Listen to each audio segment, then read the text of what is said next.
Okay. So now what are out of specification results? Okay. So as per US FDA, the results are defined as all the test results that fall outside the specifications of the acceptance criteria. Okay, that is established in the drug applications. And what is DMF? The DMF is the drug master file. Okay, and not only the drug master file but also the official compendia. Okay, and also the manufacturer, and it also applies to all the in processes laboratories that are outside the specific specifications. Okay, what OOS indicates? Okay, so OOS indicates the loss of control over manufacturing or the analytical processes or the both. And what it results, it result into defective products being sent out, and and subsequent market complaints or the product recalls. Okay, and even that may lead to life threatening for the patient. Okay, so it is very vital to investigate the OOS out of specification results and identify and address the root causes responsible for the OOS. Okay, and they must be written and approved procedures to investigate any OOS. Phase one laboratory investigation होगा इसमें. तो laboratory investigation में we will find out the cause of OS results. Okay, that are arising from the aberration in either the analytical process or the manufacturing process. Okay, if the OS result causes rejection of the batch, okay, it is still necessary to investigate the cause and check if there may have been any impact on any of the batch of the same or the different products. Okay, in this phase the accuracy of the data collected by the laboratory is first assessed, ठीक है ना, using the same sample, reagent and the standards that are previously used. And why it is necessary? Because it helps to identify the lab or the instrumental error or the analytical error caused by the OS results. Okay, so the common causes of the error include faulty dilutions, incorrect calculations, equipment malfunctions, and error in the analytical methods. Okay, if none of these are identified as the cause, the investigation moves to the second phase of the OOS. Phase two में क्या होगा कि जो full scale OS investigation होगा, तो full scale OS investigation में क्या होगा, it is formed with the representatives from the QC QA production stores and the engineering, and there after the production is reviewed, necessary and additional laboratory analysis को आप perform करोगे. There after sample procedures, production processes, storage conditions, facility environments are all reviewed to identify the causes of the OS results. If the causes are identified, the investigation is thereafter terminated and affected must be rejected. The other batches of the product already must be distributed, but which may be affected by the OS that has been investigated. अब बहुत सारे ऐसे cases रहेंगे जो inconclusive रहेंगे. इसमें OS का result कोई कंफर्म नहीं कर पाएगा, कॉज ऑफ द रिजल्ट आपको ऑब्टेन नहीं होगा. क्यूसी रिजल्ट्स क्या डिसाइड करेंगे? Release of the batch if the following conditions are existing. तो पहला क्या रहेगा, सब्सिक्वेंट आपको रीटेस्ट करना पड़ेगा. Results lies within the specification. कोई लेबोरेटरी एरर उसमें आइडेंटिफाई नहीं होंगे. प्रोसेस के एबरेशंस वहां पे रिवील्ड होंगे बाय रिव्यू. उसके बाद में रिजल्ट्स होंगे बैच इन प्रोसेसेस टेस्ट के साथ में, डिसोल्यूशन के साथ में, कंटेंट यूनिफॉर्मिटी के साथ में, इंपॉर्टेंट टेस्ट मैचेस के साथ में, पासिंग द रीटेस्ट रिजल्ट्स. फिर उसके बाद में जो प्रोसेस रहेंगी उसको आपको फाउंड करो, वो जो प्रोसेस रहेंगी वो आपको उसके बाद में ये बताएंगे कि वो प्रोसेस कितनी रॉबस्ट है, और जो बैचेज आपने जो लिए रॉबस्ट होने की वजह से वो बैचेज अनअफेक्टेड रही है. ठीक है ना. फिर जो डॉक्यूमेंटेशन करते हैं अपन ओएस के लिए वो कौन से होते हैं, उसमें इंफॉर्मेशन रहेंगी, हमने इन्वेस्टिगेशन किया क्या किया है, तो उसमें क्या क्या रहेगा. तो पहला क्या रहेगा, रीजंस ऑफ इन्वेस्टिगेशन रहेगा. फिर डिटेल्स रहेंगे ओएस के, ठीक है ना. उसके बाद phase one laboratory investigation details रहेंगे. Summary phase two analysis perform करेंगे. Root cause analysis find out करेंगे actual probable cause of the OS results. उसके बाद में डिस्क्रिप्शन होगा सीएपीए का, करेक्टिव एक्शंस का, ठीक है ना, taking following the OS results. उसके बाद में रिजल्ट्स रहेगा from the documented review of the previous batches to check if the problem has been occurred before. Agree? I hope this is clear to all of you. Yes? समझ में आ रहा है बेटा? Yes, sir. हाँ. Now flow chart में क्या रहेगा, analysis observe करेगा ओएस रिजल्ट को, एनालिस्ट रिपोर्ट करेगा ओएस रिजल्ट को क्यूसी मैनेजर को, ओएस रिजल्ट्स जो भी रहेंगे वो इन्फॉर्म करेगा क्यूए को for investigation, QA unique identification number देगा उसको for the OS result. Phase one में क्या होगा, इन्वेस्टिगेशन, लेबोरेटरी इन्वेस्टिगेशन का। फेज टू में investigation full scale OS result investigation होगा, करेक्टिव एक्शन टेकन होगा, ओएस रिजल्ट डॉक्यूमेंटेशन होगा। फिर क्या होगा, ड्रग की पैकिंग करेंगे आप, ठीक है ना। तो ड्रग पैकिंग में आप क्या करते हो कि बेसिकली आप क्या करोगे, जो भी प्रोड्यूस कर रहे हैं गुड क्वालिटी प्रोडक्ट को, यही इतना इजी नहीं होता, उसके बाद में उसमें पैकिंग भी बहुत आपको इंश्योर करना पड़ता है। पैकिंग से आप क्या इंश्योर करते हो कि जो ड्रग है आपका वो अपनी एक्टिविटी को रिटेन कर रहा है, एफिकेसी को रिटेन कर रहा है, सेफ्टी को रिटेन कर रहा है। फिर जो पैकेजिंग है यूज्ड है must not have any adverse impact on the drug product at the same time, and it is very important to ensure the product does not causes the damage of the packing. फिर जो functions of the packing होते हैं उसमें क्या करेंगे आप, containment of the product करेंगे basic function के साथ में। प्रोडक्ट कैसा रहेगा, इफेक्टिव रहे है क्या, इनफ है to hold the product without leaking and not causes diffusion of the product. फिर packing gives protection against the external environment conditions. उसके बाद में स्ट्रेंथ के साथ में, आइडेंटिटी के प्यूरिटी के साथ में, और उसके बाद में it helps to identify the product by the name and provides all the necessary information about the product. तो जो पैकेजिंग परमिट क्या करेगा, easy use of the administration of the drug product, ठीक है ना।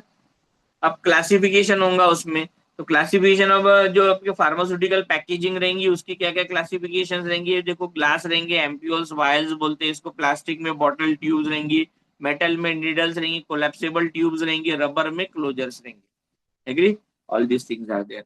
ना पैरामीटर जो अपन टेस्ट करते हैं वो कौन से होते हैं, वाटर अटैक टेस्ट, ये हमने देखा ही हुआ है, हाइड्रोलाइटिक रेजिस्टेंस टेस्ट होता है, पाउडर्ड ग्लास टेस्ट होता है, light transmission test, arsenic test, internal bursting pressure test, thermal shock test, annealing test, vertical load test, autoclaving test. Ampoule sealing test में क्या होता है, अपीयरेंस होता है, क्वालिटी ऑफ द सील होता है, सील्ड एम्प्यूल लेंथ होता है, हेड स्पेस ऑक्सीजन होता है, प्लास्टिक कंटेनर टेस्टिंग होता है, फाइटोकेमिकल फिजियोकेमिकल टेस्ट होता है on the aqueous extracts, heavy metal test, non volatile residue, biological in vivo test, haemolytic effect of the aqueous extracts, और acute systematic toxicity होता है इसमें। अब हम देख लेते हैं रबर क्लोजर टेस्टिंग में क्या होता है, सेल्फ सिलेबिलिटी टेस्ट होगा, फ्रेगमेंटेशन टेस्ट होगा, कोलैप्सिबल ट्यूब्स टेस्टिंग में क्या होगा, लीकेज टेस्ट होगा, लैक्यूअर कंपैटिबिलिटी टेस्ट होगा, लैक्यूअर क्यूरिंग टेस्ट होगा।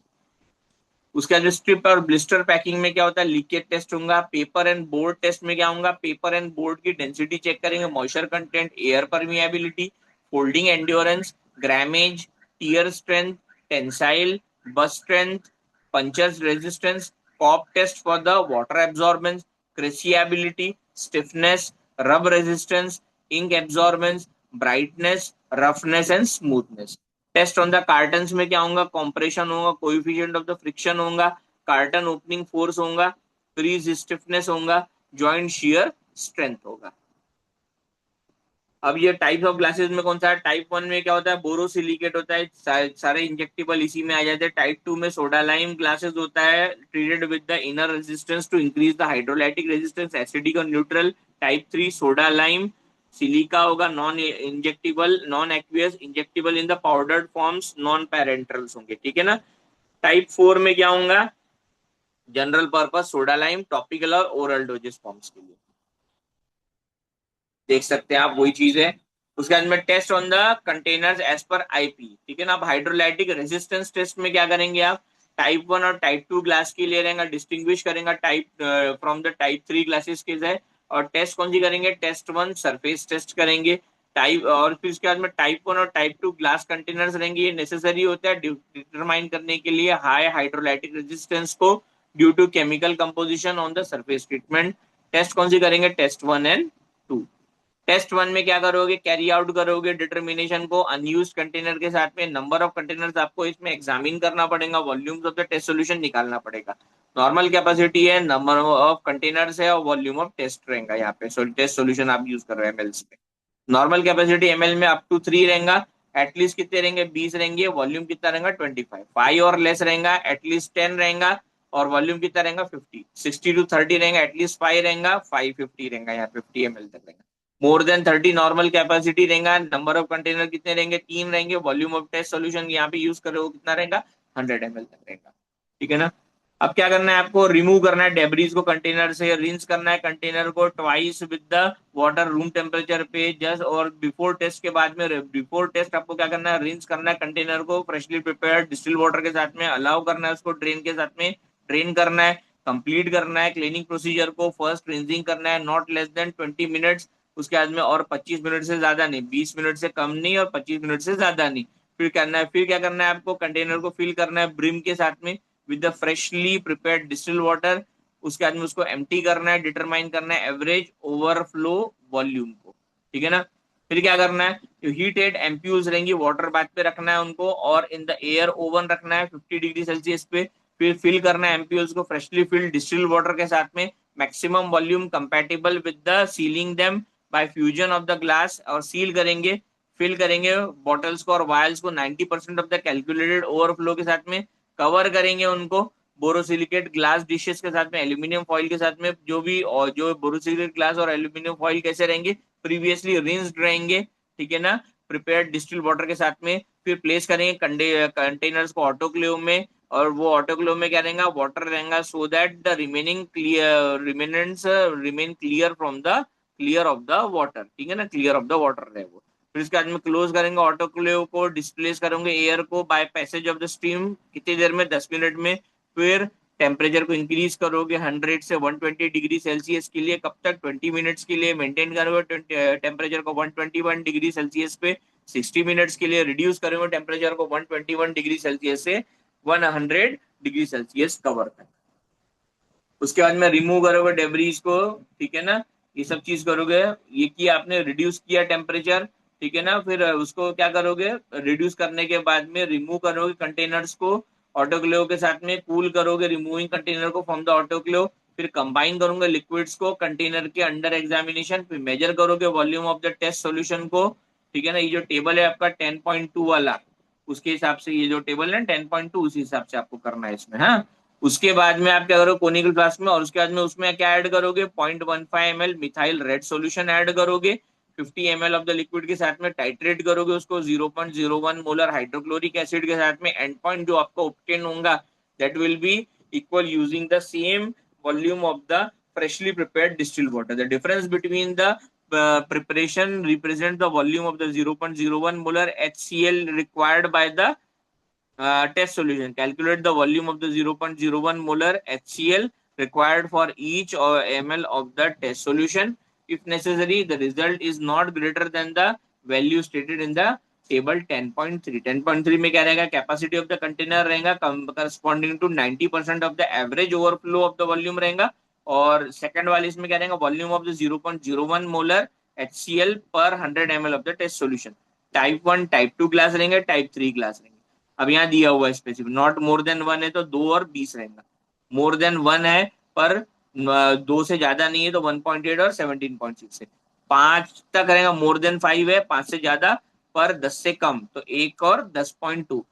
फिर उसके बाद 10 से ज्यादा है 20 से कम रहेगा तो 0.8 और 8.1, 20 से ज्यादा है 50 से कम है तो 0.6 और 6.1, 50 से ज्यादा है 100 से कम है तो 0.5 और 4.8, 100 से ज्यादा है पर 200 से कम है तो 0.4 और 3.8, 200 से ज्यादा है 500 तक है तो 0.3 और 2.9, 400 से ज्यादा है तो 0.20 और 2.2, ठीक है ना, ये है। फिर टेस्ट ट्यूब में आप क्या करोगे, एग्जामिन करोगे, ठीक है ना, नंबर ऑफ जो कंटेनर्स रहेंगे, ठीक है ना, उनको रिंस करो कंटेनर्स को ट्वाइस विद द वाटर, फिर उसके अंदर कंप्लीटली उसको फिल करोगे 4% volume by volume hydrochloric acid के साथ में, स्टैंड करोगे रूम टेम्परेचर पे 10 मिनट्स के लिए, एम्प्टी करोगे कंटेनर्स को, rinse carefully for 5 times with the water. फिर इसके बाद में क्या करो, कैरी आउट द प्रोसीजर करोगे using the hydrolytic resistance, compare करोगे रिजल्ट्स को with the limiting value in the table 10.3, ये जो 10.3 है ना उसके हिसाब से। फिर जो टाइप 1 ग्लास रहेगा ना उसमें जो वैल्यू ऑब्टेन होंगी हाइड्रोक्लोरिक एसिड के साथ ट्रीटेड कंटेनर के साथ में, वो क्लोजली सिमिलर होना चाहिए to the type table of the type 1 of the type 2 glasses. फिर जो टाइप 2 ग्लासेस रहेंगे वो जो वैल्यू रहेंगी वो हाइड्रोक्लोरिक एसिड के ट्रीटेड के साथ में, दे शुड नॉट एक्सीड, उनकी ज्यादा नहीं जाना चाहिए टाइप 1 या फिर टाइप 2 के साथ में, and the similar process. Agree? I hope this is clear to all of you. Yes. Hello. Hello. Yes, sir. हाँ, उसके अंदर पाउडर्ड ग्लास टेस्ट में आप क्या करोगे, रिंस करोगे 6 से ज्यादा कंटेनर को प्यूरिफाइड वाटर के साथ में रैंडमली, फिर ड्राई करोगे उनको क्लीन ड्राई एयर में, क्रश करोगे कंटेनर को फ्रेगमेंट्स में 25 mm तक साइज में, फिर डिवाइड करोगे 100 gram of coarsely crush glasses को 3 अप्रोक्सीमेटली इक्वल पोर्शंस के साथ में प्लेस करोगे। एक पोर्शन में मोटर और क्रश करोगे ग्लास को, फर्दर स्ट्राइक करोगे 3 to 4 ब्लोज के साथ में, हैमर के साथ में, फिर एम्प्टी करोगे मोर्टार को इन द CU20, CU40 और CU50। फिर रिपीट करोगे ऑपरेशंस को 2 meaning portions of the glass के साथ में, शेक करोगे CU of the short time, और उसके बाद में रिमूव करोगे ग्लास को CU के साथ में, रिपीट करोगे क्रशिंग को और सीविंग को, एम्प्टी करोगे रिसीविंग पैन को, ट्रांसफर करोगे रिटेन्ड ऑन द सीव 50 जो ट्रांसफर करोगे पोर्शन को, और उसको किस में रखोगे CU50 के ऊपर में, और उसने उसका वेट कभी भी 10 ग्राम से ज्यादा जाना नहीं चाहिए। स्टोर करोगे डेसिकेटर में अंटिल द टेस्ट, फिर उसके बाद में स्प्रेड करोगे specimen glazed piece of paper पे, ठीक है ना, फिर पास करोगे magnet through it to remove the particles of the iron that may be introduce during the crushing, फिर उसके बाद में ट्रांसफर करोगे स्पेसिमेन को 250 ml conical flask resistant glass में, फिर वॉश करोगे उसको 630 ml के एसीटोन के साथ में 6 times with the 30 ml of the acetone, swirl करोगे each of the 30 seconds and carefully decant करोगे एसीटोन को, ड्राई करोगे फ्लास्क को कंटेंट को for 20 minutes at 140 degree Celsius, transfer करोगे ग्रेन्स को टू द वेइंग बॉटल और कूल करोगे डेसिकेटर पे। Use the test specification within 4 to 8 hours of the drying. अब प्रोसीजर देखो, ट्रांसफर करोगे 10 ग्राम प्रिपेयर्ड जो स्पेसिमेन रहेगा एक्यूरेटली वे करोगे 250 ml फ्लास्क में, डाइजेस्ट करोगे उसको, हीटिंग करोगे उसकी हाईली प्यूरिफाइड वाटर के साथ में, उसको वाटर बाथ में कितने डिग्री पे, 90 डिग्री पे, कब तक, 24 घंटे तक, और उसके बाद में और या फिर 121 डिग्री सेल्सियस पे 1 घंटे के लिए। फिर इसके बाद में क्या करोगे, 150 ml हाईली प्यूरिफाइड वाटर लोगे फ्लास्क में, और उसको one similarly prepared blank prepare करोगे।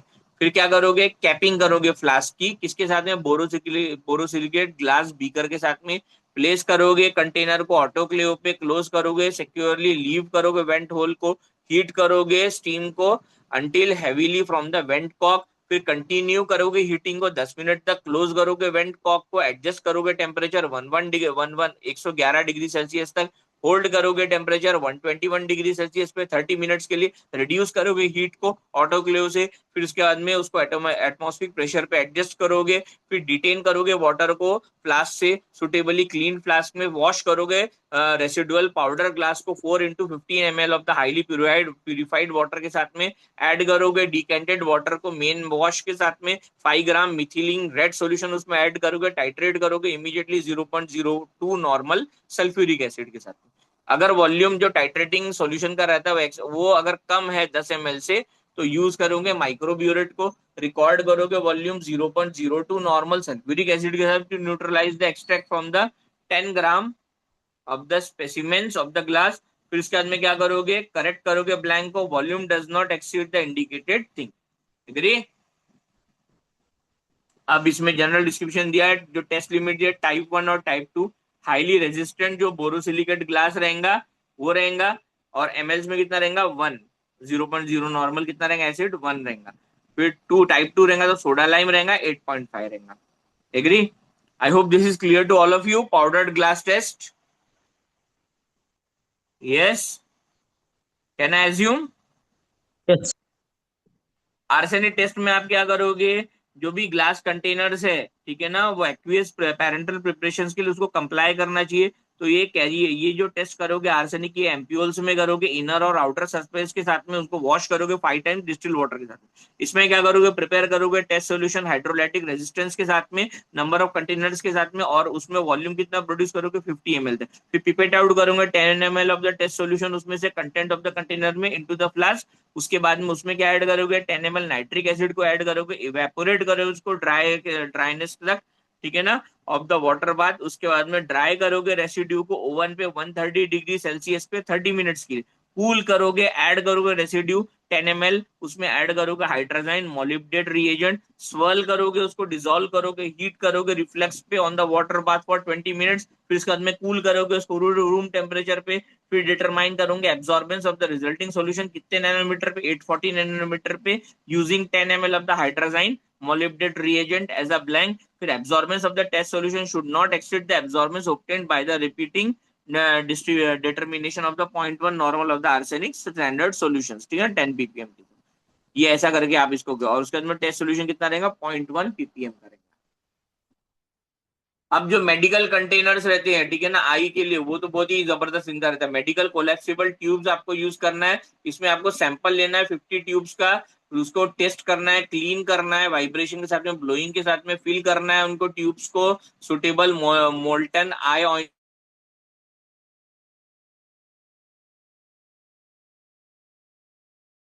साथ में। एग्री? उसको अलाउ करना है। हेलो, सुन रहे हो ना? Yes, audible? Hello, audible? Yes sir, audible. Yes audible sir. To all? हाँ। फिर इसके बाद में फिल करोगे ट्यूब्स को with the molten eye ointment base, close करोगे open end of the tube को, डबल फोल्ड के साथ में अलाउ करेंगे फिल्ड ट्यूब को ओवरनाइट रहने के लिए। ठीक है ना, 15 से 20 डिग्री सेल्सियस तक असेंबल करोगे मेटल बैक्टीरियोलॉजिकल फिल्टर के साथ में। 4.25 सेंटीमीटर फिल्टर पेपर का रहेगा, पोरोसिटी उसकी सपोर्टेड रहेंगी परफोरेटेड प्लेट के साथ में, स्टैंडर्ड सिंटर्ड कार्बन डिस्क रहेगा उसमें। हीट करोगे उसको सुटेबल मैनर के साथ में, temperature about the melting range रहेगा। ठीक है ना। उसके बाद में आप क्या करोगे, उसके बाद में उसको यूनिफॉर्म, उस पर यूनिफॉर्म प्रेशर लगाओगे closed end of the tube के साथ में, in such an manner that the time taken to express of the base as the possible as such as that the each nozzle is not more than 20 second, यानी हर एक nozzle 20 second के gap से ज्यादा ना हो। ठीक है ना। फिर कलेक्ट करोगे एक्सट्रूडेड बेस को 50 ट्यूब्स के साथ में, हीटेड फिल्टर के साथ में अप्लाई करोगे, सेक्शन सक्शन को अप्लाई करोगे to the stem of the filter in order to draw the molten base through the filter paper. उसके बाद में जो एंटायर मेटल बेस रहेगा उसको रिमूव करोगे, वॉश करोगे वॉल्स को फिल्टर के साथ में। फिल्टर पेपर को आप successively quantities of 30 ml chloroform के साथ में वॉशिंग करोगे, अप्लाई अलाउ करोगे फिल्टर पेपर को ड्राई करने के लिए, और इमीडिएटली माउंट करोगे उसको ग्लासेस फॉर एग्जामिनेशन के साथ में। एग्जामिन करोगे फिल्टर पेपर को under the oblique lighting with the aid of the magnifying glass ग्रेटुलेट। ठीक है ना। उसका कितना रहेगा, 1 mm स्क्वायर का रहेगा, वन ऑफ विच इज सब डिवाइडेड इंटू 0.2 mm स्क्वायर। ठीक है ना।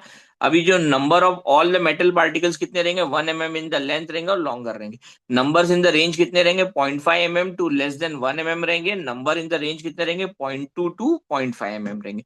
फिर कैरी आउट करोगे further examination with the filter paper in the different positions so that the lightning cone from the different directions, और calculate करोगे average number of the metal को। ठीक है ना, average number of the metal particles को जो भी आप काउंट कर पा रहे हो इन द डिफरेंट रेंजेस। अब ये जो पार्टिकल साइज का स्कोर कितना है, पार्टिकल्स अगर 1 mm और अबाव है तो 50 है, 0.5 से लेके 1 तक है तो 10 है, 0.2 से लेके 0.5 है तो 2 है, पार्टिकल्स लेस देन 0.2 mm है तो नील है। Agree? So all this things are there.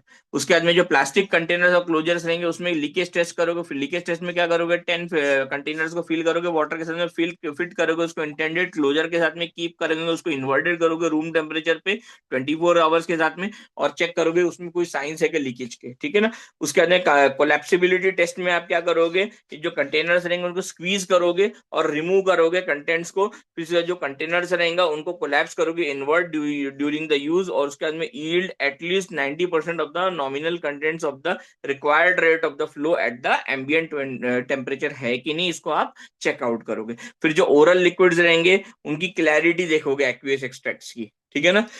वो कैसे देखोगे आप, बेसिकली आपको क्या करना है कि सिलेक्ट करना है, अनलेबल करना है, मार्किंग करना है नॉन लिमिटेड पोर्शंस को सुटेबल कंटेनर के साथ में, random sufficient to yield the total area of the sample required taken into the account the surface area of the both the sides. उसके बाद में कट करोगे पोर्शन को स्ट्रिप के साथ में। उसके बाद में जो टोटल एरिया रहेगा it should not move more than 20 centimetre. Wash करोगे स्ट्रिप्स को एक्सट्रेनियस मटेरियल के साथ में, शेक करोगे उसको to separate portion of the distil water के साथ में 30 सेकेंड्स तक। उसके बाद में ड्रेन करेंगे वाटर को, सिलेक्ट आउट करोगे सैंपल को with the total surface of the not should exceed the area of the 1250 centimetre square. फिर ट्रांसफर करोगे फ्लास्क को, प्रीवियसली उसको क्लीन करोगे क्रोमिक एसिड के साथ में, मिक्सचर के साथ में, रिंस करोगे उसको several portion of the distil water के साथ में, 250 ml of the distil water उसमें ऐड करोगे, कवर करोगे फ्लास्क को विद द बीकर और ऑटोक्लेव करोगे उसको 121 डिग्री सेल्सियस पे 30 मिनट्स तक। फिर कैरी आउट करोगे ब्लैंक डिटर्मिनेशन को using the 250 ml of the distilled water, cool करोगे, एग्जामिन करोगे कलरलेस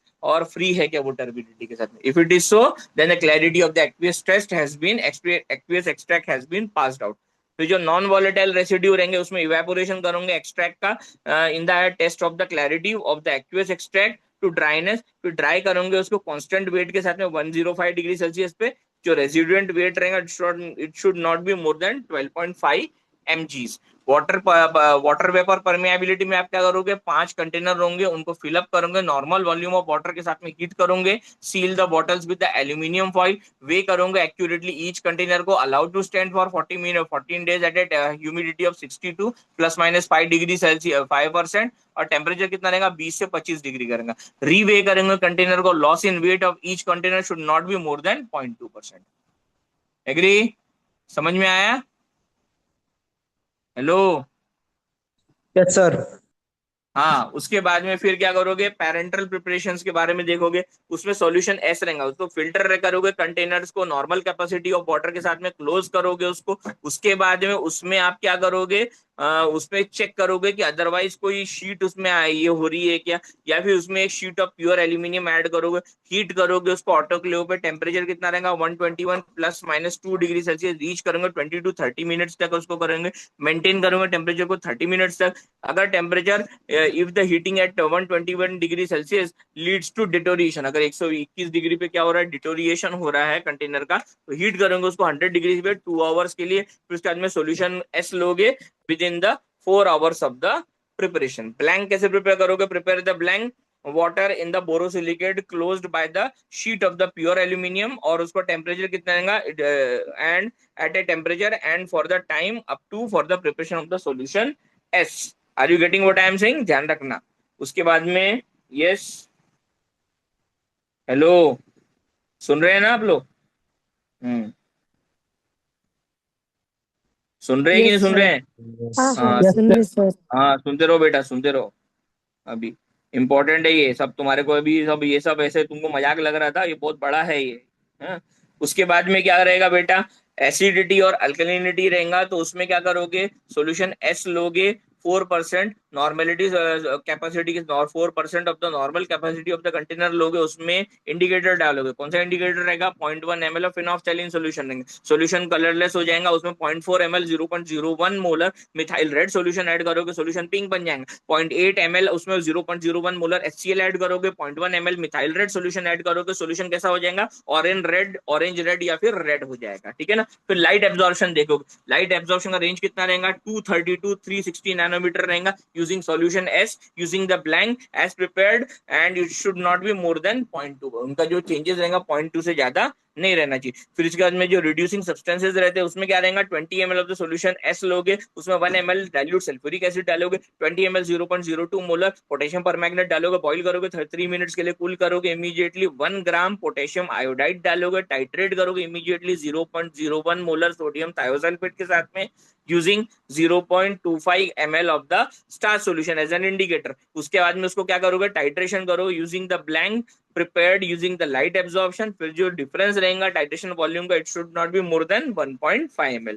फिर जो ट्रांसपेरेंसी, ट्रांसपेरेंसी क्या होती है वो देख लेते हैं। ट्रांसपेरेंसी में क्या करोगे, फिल करोगे कंटेनर्स को, उसके बाद में नॉर्मल कैपेसिटी तक, फिर उसके बाद में उसका डाइल्यूशन करोगे 1 in 200 ml 200 dilution of the standard solution के साथ में, मेड फ्रॉम द पॉलीइथिलीन और the polypropylene for the containers and other use 1 in 400 dilution. फिर जो क्लाउडीनेस ऑफ द सस्पेंशन रहेगा ना वो परसेप्टिबल रहेगा, आप उसको व्यू करोगे जब कंटेनर के साथ में कंपेयर करोगे सिमिलर कंटेनर के साथ में फिल्ड विद द वाटर।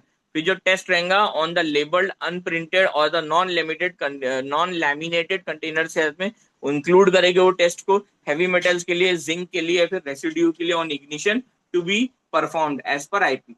अभी जो बायोलॉजिकल टेस्ट होती है उसमें क्या करोगे, सिस्टमिक इंजेक्शन टेस्ट करोगे, टेस्ट एनिमल रहेगा, तो अल्बिनो माइस लेने का, अल्बिनो माइस, बाप रे, अल्बिनो माइस लेंगे आप, ठीक है ना। अल्बिनो माइस इंजेक्ट करोगे each of the 5 mice in the test group with the sample और द ब्लैंक। ऑब्जर्व करोगे एनिमल को इमीडिएटली अगेन फॉर 4 आवर्स, और उसके बाद में 24 आवर्स, 48 आवर्स, 72 आवर्स के साथ में अगर कोई भी एनिमल में कोई सिग्निफिकेंट ग्रेटर बायोलॉजिकल एक्टिविटी नहीं दिखी मुझे, ठीक है ना, then the blank the sample meets the requirements, and if the abnormal behavior such as the prostration or the convulsion or occur, then there is a loss of body weight greater than 2 gram, the sample does not meet the requirement।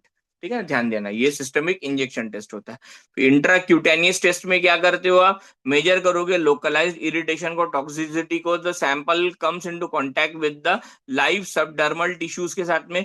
Test animal rabbit administer intracutaneous injections लोगे, doses of the sample और blank के लेंगे। Examine करोगे sites of the tissue reaction को for erythema, ठीक है ना, erythema, oedema और न्यूरोसिस।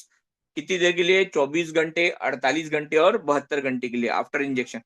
फिर जो डिफरेंस रहेगा between the scopes of the sample and the sample should not be less than 1, ठीक है ना। फिर जो प्लास्टिक कंटेनर्स रहेंगे फॉर ऑप्थेल्मिक प्रिपरेशन, उनमें आप क्या कौन से टेस्ट करोगे, leakage test, collapsibility test, clarity test, non volatile test, comply with the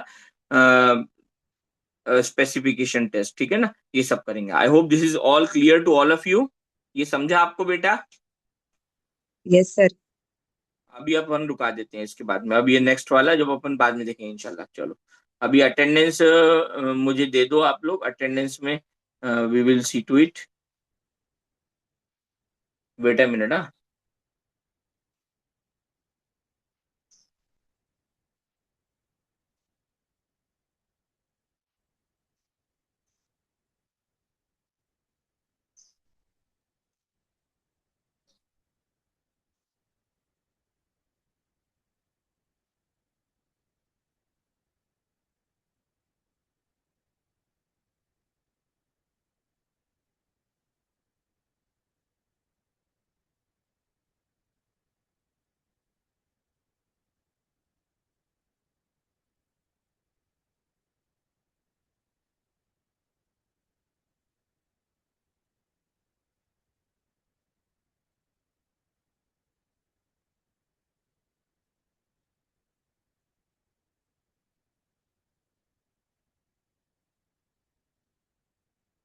ठीक है।